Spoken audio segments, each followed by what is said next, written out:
Dear students, आप देख रहे हैं चित्रकला का पेपर और इसके सॉल्यूशन को भी हम डिस्कस करेंगे। इससे पहले एक चित्रकला का पार्ट मैंने करा दिया है, यानी कि एक सेट मैंने आपको दे दिया है। दूसरा सेट डिस्कस कर रहे हैं इस वीडियो के माध्यम से। और जितने भी सेट्स आपको मिल रहे हैं, जितने भी सब्जेक्ट के मिल रहे हैं, उनको सभी को पढ़ लेना, आपका परिणाम बहुत ही बेहतरीन हो जाएगा। तो सबसे पहले आपको सभी को पता होगा कि आपको कैसे प्रश्न पत्र आ रहे हैं ये। तो यहाँ पर सबसे पहले बहुविकल्पीय प्रश्नों की बात करते हैं, जो आपके परिणाम को उत्कृष्ट बना रहे हैं या परसेंटेज गिरा रहे हैं। तो सबसे पहले हम बहुविकल्पीय प्रश्न की बात करें तो निम्नलिखित में से कौन सा प्राकृतिक दृश्य चित्रण नहीं है। और इसके आंसर्स तो हम डिस्कस करेंगे ही करेंगे। मैंने आपको ये भी बताया है कि जितने भी सेट्स दे रहे हैं उसको करिए, और इस जो पहला मैंने सेट डाला है चित्रकला का, जो पहला सेट डाला है उसको देख लेना, वो ऑलरेडी अवेलेबल है। और उसमें सारे चित्र मतलब आंसर बताए हैं, बड़े क्वेश्चन, छोटे क्वेश्चन, एमसीक्यू भी, और बड़े जो आपके बनाने वाले चित्र होते हैं वो सारे बता रखे हैं, तो उनको जरूर पढ़ लेना। तो यहाँ पहला जो क्वेश्चन है, निम्नलिखित में से कौन प्राकृतिक दृश्य चित्रण नहीं है। तो प्राकृतिक दृश्य चित्रण जो नहीं होता है वो कौन सा होता है, हमारा वृक्ष भी होता है, नदी भी होता है, पहाड़ भी होता है, प्राकृतिक में आते हैं तीनों। लेकिन मकान जो है ये प्राकृतिक दृश्य चित्रण में नहीं आता है, तो हमारा यहाँ पे सी ऑप्शन करेक्ट हो जाएगा। अगला जो प्रश्न है इसमें पूछा गया है, निम्न में से किनका प्राकृतिक दृश्य चित्रण में महत्वपूर्ण योगदान रहा। तो प्राकृतिक दृश्य चित्रण में सबसे ज़्यादा महत्वपूर्ण जो माने जाते हैं वो है आपके नंदलाल बोस। तो यहाँ पर जो है आपका नंदलाल बोस इसका आंसर सही हो जाएगा। इसके बाद जो अगला प्रश्न है, वातावरण के दूर के दृश्यों को चित्रण में प्राय किस प्रकार दिखाया जाता है। तो जो दूर के दृश्य होते हैं, हमारे पीछे के दृश्य जो होते हैं, वो धुंधले या अस्पष्ट होते हैं। तो यहाँ पर हमारा ये वाला ऑप्शन करेक्ट हो जाएगा, चौथा। इसके बाद जो आपका नेक्स्ट पार्ट है, इसमें पूछा गया है, जहां आकाश और पृथ्वी मिलते नजर आते हैं अथवा क्षितिज पर धुंधला दिखाने के लिए किस रंग का प्रयोग किया जाता है। तो वहां पर हम क्षितिज के लिए जो है हल्के बैंगनी रंग का प्रयोग करते हैं। कौन से रंग का प्रयोग करते हैं, हल्के बैंगनी रंग का प्रयोग करते हैं। इसके बाद जो नेक्स्ट क्वेश्चन है, किसके मिश्रण के प्रयोग से चित्रण में कहीं कहीं छाया तथा धब्बे लगा देने के स्वाभाविकता आती है। तो यहाँ पे किसके मिश्रण से हम जो है दाग या धब्बे छाया लगाने से स्वाभाविकता आती है। तो वो हमारा जो होता है क्रिम्सन भी लगाते हैं, नीला भी लगाते हैं, और वंट साइना भी लगाते हैं। तो यहाँ पर जो है ये सभी इसका सही आंसर हो जाएगा। इसके बाद झोपड़ी के चित्रण में छप्परों को प्राय किस रंग से दिखाया जाता है। तो छप्परों को हम प्राय जो है पीले रंग से दिखाते हैं। ठीक है, पीले रंग से दिखाते हैं। तो यहाँ पर जो है आपका बी ऑप्शन करेक्ट हो जाएगा। पानी वाले क्षेत्र के किस भाग को सफेद रंग से दिखाया जाता है। तो कौन सा भाग जो होता है, वो बहुत दूर वाले भाग जो होते हैं उसी को हम सफेद रंग से दिखाते हैं। तो यहाँ पे आपका तीसरा ऑप्शन जो है इसमें करेक्ट हो जाएगा। अगला जो पार्ट है इसमें देखो, चित्रण में रंगों का चुनाव करने में किसके दृश्य में स्वाभाविकता आती है। तो सतर्कता जो है, सतर्कता हम करेंगे तो उससे जो है दृश्य में स्वाभाविकता आती है। ठीक है, तो यहाँ पे सतर्कता जो है इसका सही आंसर हो जाएगा।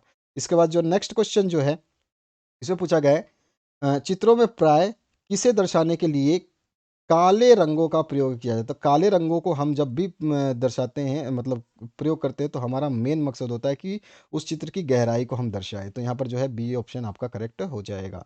अगला जो प्रश्न है इसमें पूछा गया है, प्राकृतिक दृश्यों के चित्रण में किससे किससे दृश्य की स्वाभाविकता नष्ट होने की संभावना होती है। तो किससे नष्ट हो सकती है, गलत रंगों का प्रयोग करेंगे तो भी नष्ट हो जाएगी, अस्पष्ट चित्रण यानी कि साफ दिखने वाला चित्र नहीं होगा तो भी हो जाएगी, रंगों के बेमेल से तो होनी ही होनी है। तो यहाँ पे ये सारे ऑप्शन सही हैं, तो यहाँ पे आपका चौथा ऑप्शन सही होता है। इसके बाद आलेखन जो आएगा आपका प्रत्येक, उसको भी बात कर लेते हैं। आलेखन के बहुविकल्पीय प्रश्न है। तो निम्नलिखित में से कौन प्रभावी आलेखन में सहायक होता है। तो कौन सा सहायक होता है, अटूट रेखाएं भी सहायक होती हैं, लयबद्ध रेखाएं भी, और रंग भी, सारे के सारे सही हैं। तो यहाँ पे सभी ऑप्शन सही हो जाएगा। आलेखन में कौन सी शर्त आवश्यक नहीं है। तो देखो, आलेखन में लय पूर्णता और सुसज्जिता और प्रवाहमयी व्यवस्था सारी की सारी आवश्यकता है, लेकिन अस्पष्टता जो है ये आवश्यक नहीं है। तो यहाँ पर आपका जो दूसरा ऑप्शन है ये सही होता है। इसके बाद में आलेखन का वर्गीकरण किन आधारों पर किया जाता है। तो आलेखन का वर्गीकरण जो है बनावट और सजावट के रूप में किया जाता है। मैंने आपको इससे पहले वाला जो सेट कराया है बताया कि बनावट के हिसाब से आलेखन कितने होते हैं और सजावट के हिसाब से आलेखन।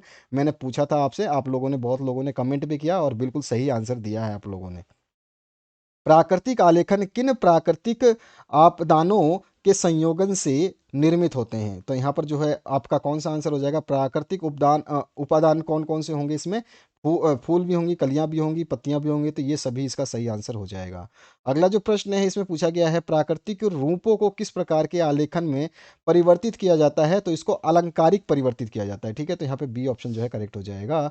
अगला जो प्रश्न है ज्यामितीय आलेखन में सामान्यतः किस का प्रयोग किया जाता है? सामान्यतः किसका प्रयोग किया जाता है? तो हम सरल रेखा, बहुभुज और चाप सारे के सारे ज्यामिति में हम देखते ही हैं, हम बनाते हैं ज्यामिति। मैंने आपको जो पहला सेट कराया था, अगर आपने सभी ने देखा है तो आपको सभी को ये आइडिया हो चुका होगा।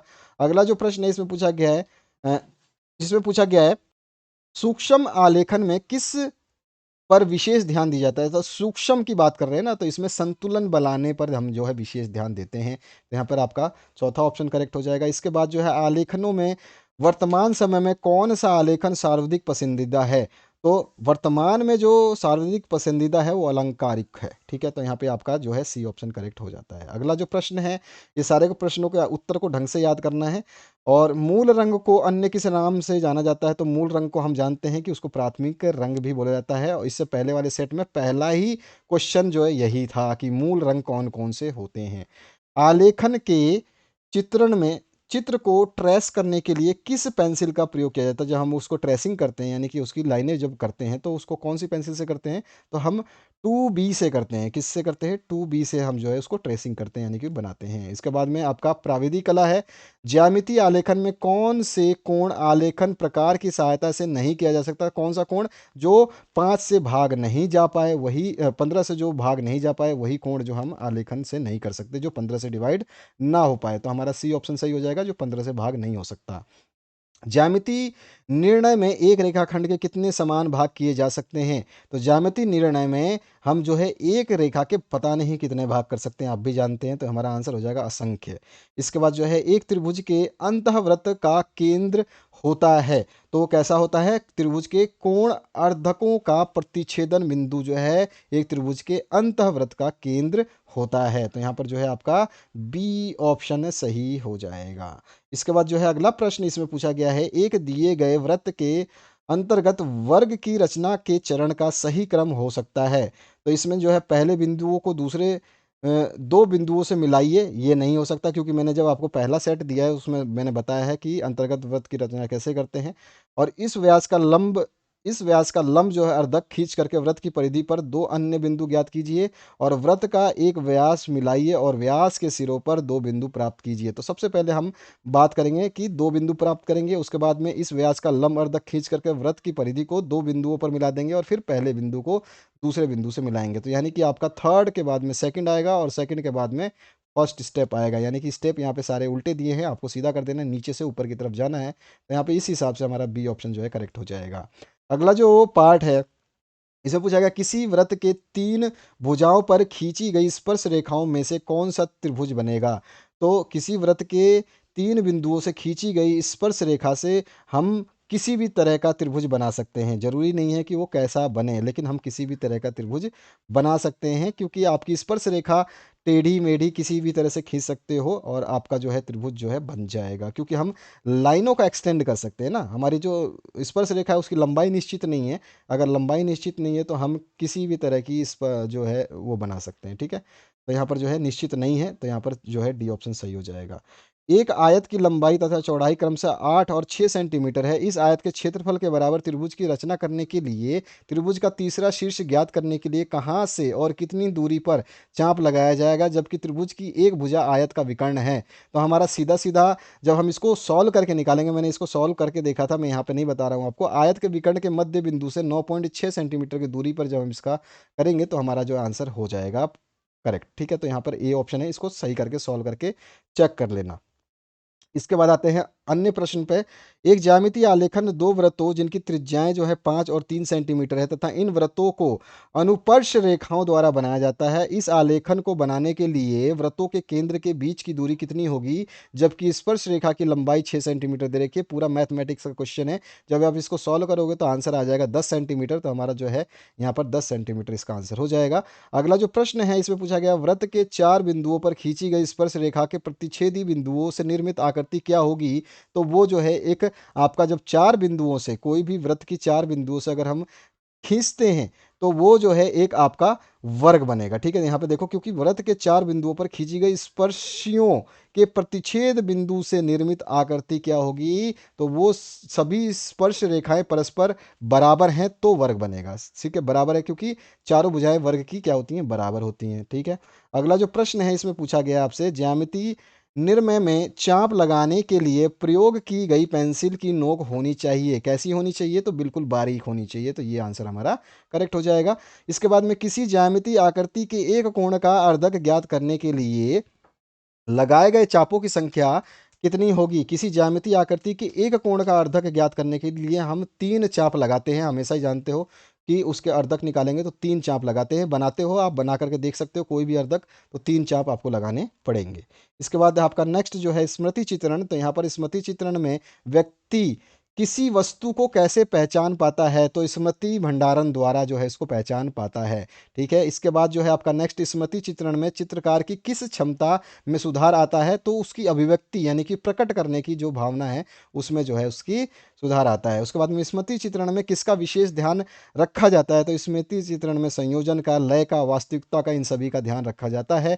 और चित्रण में छाया और प्रकाश को दर्शाने के लिए सामान्यतः किस पेंसिल का प्रयोग हम करते हैं, तो हम 2B पेंसिल का प्रयोग करते हैं। इसके बाद अन्य प्रश्न जो है इसमें, स्मृति चित्रण के किस सिद्धांत में पेंसिल को पेन की तरह पकड़ा जाता है, तो वो है आपका देखो, स्मृति चित्रण के किस सिद्धांत में पेंसिल को पेन की तरह पकड़ा जाता है, तो नेत्र दशा में या पेंसिल पकड़ना और रेखाओं को खींचना और चित्र में संयोजन, तो हमारा पेंसिल पकड़ना जो है ये इसमें इसी सिद्धांत से पकड़ा जाता है। ठीक है, तो यहाँ पर पेन की तरह पेंसिल पकड़ना।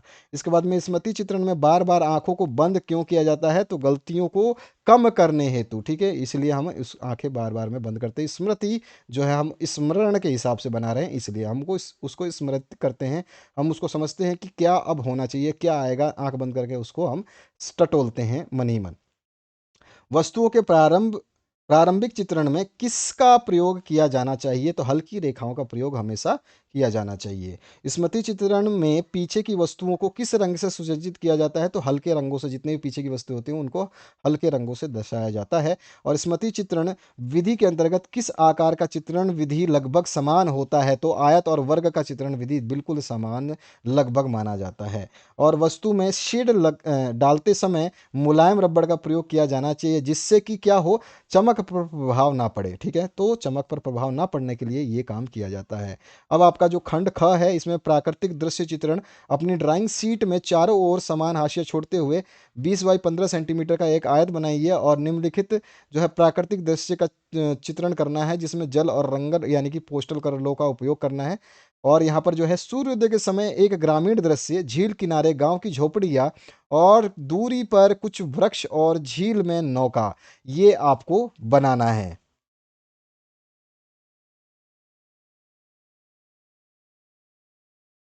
ऐसा आप इस चित्र को बना देंगे, जो आपसे क्वेश्चन पूछा गया है उस चित्र को आप ऐसा बना देंगे। इसमें ये आप नौका दिखा दोगे झील में, सूर्योदय का समय यहाँ पे सूर्य दिखा रहे हो, यहाँ से सूर्य के पास से ये झील आ रही है, इसमें नौका दिखा रहे हो। और झील के किनारे ग्रामीण परिदृश्य में कुछ झोपड़ियाँ दिखा दोगे, पेड़ दिखा दोगे, थोड़े से पक्षी दिखा दोगे। तो इस तरह का चित्र जो है आप बनाओगे इस क्वेश्चन के हिसाब से। ठीक है, आगे बढ़ते हैं, अगला जो प्रश्न पूछा गया उसको देखते हैं। यहाँ पर है 16 सेंटीमीटर भुजा के एक वर्ग में एक पूर्ण इकाई वाले मौलिक आलेखन की रचना कीजिए, जो किसी भारतीय पुष्प और उसकी पत्तियों एवं कलियों पर आधारित हो।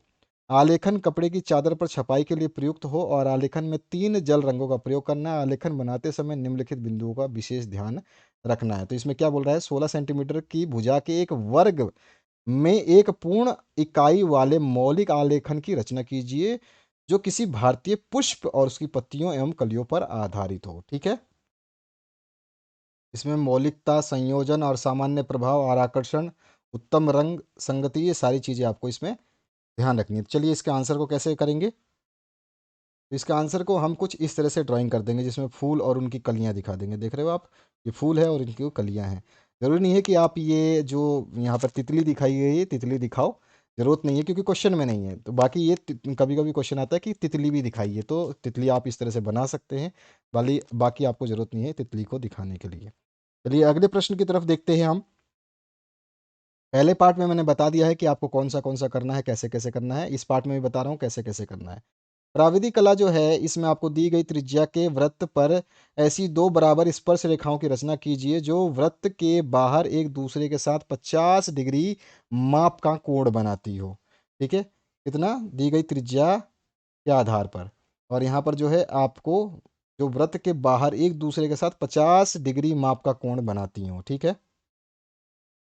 उसके अलावा जो अगला क्वेश्चन है, बराबर त्रिज्या वाले 2 वृत्तों की सामान्य तिर्यक स्पर्श रेखाएँ खींचनी है। 2 दी हुई असमांतर रेखाओं क, ख और ख, ग को स्पर्श करते हुए कुछ ऐसे वृत्तों की रचना कीजिए जो एक दूसरे को भी स्पर्श करें। आपको कोई भी एक ही करना है, ध्यान रखना है ये चीज़। और यहाँ पर सेंटीमीटर 2 सेंटीमीटर और 3 सेंटीमीटर की त्रिज्या जो है वाले 2 वृत्त एक दूसरे को स्पर्श करते हैं। इन वृत्तों की सामान्य अनुप्रस्थ की रचना कीजिए और 3 वृत्तों की त्रिज्याएँ जो है 1.5 और 2 सेंटीमीटर और 3 सेंटीमीटर हैं। इन वृत्तों को इस प्रकार खींचिए कि प्रत्येक वृत्त शेष 2 वृत्तों को जो है स्पर्श करे। या फिर स्मृति चित्रण में आपको करना है तो आपको सुराही बनाना है। मैंने आपको इससे पहले वाला जो पेपर दिया उसमें बताया है। प्लास्टिक की बाल्टी भी आप आसानी से बना सकते हैं। उसमें खुला छाता बोला गया था, इसमें बंद छाता है और पेड़ की डाली पर बैठा हुआ एक तोता आपको बना देना है। तो इस तरह के प्रश्न तो हमेशा ही आते रहते हैं और इन प्रश्नों को आप आराम से सॉल्व भी कर सकते हैं। तो ये प्रश्न पत्र आपने देखा, जो दूसरा आपका सेट था। इससे पहला वाला सेट देखना भूलना नहीं। आपके सामने प्लेलिस्ट है, इसमें सब कुछ मिल जाएगा। Thank you very much. Have a good day.